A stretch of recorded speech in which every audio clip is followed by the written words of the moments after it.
দিয়ে যাচ্ছেন দুর্ভাগ্যজনক বাস্তবতা। স্বাধীনতার 50 বছর পরেও ইমাম মুয়াজ্জিন এবং আলেম ওলামাদের কোনো অবদানের স্বীকৃতিটুকু রাষ্ট্র কখনো দিতে পারে নাই।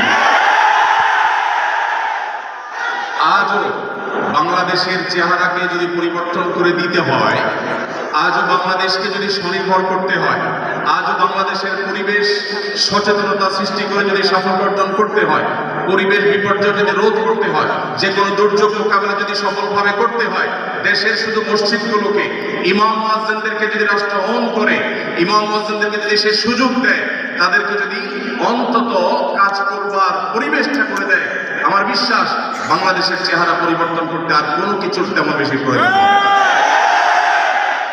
3 লক্ষ মসজিদ সরকারি হিসেব মতো কমপক্ষে 3 লক্ষ মসজিদ আরো বহু আগে বলা হয়েছে, সেটা এখন 3 লক্ষের অনেক বেশি চলে গেছে স্বাভাবিকভাবে। 3 লক্ষ মসজিদে প্রতি জুমার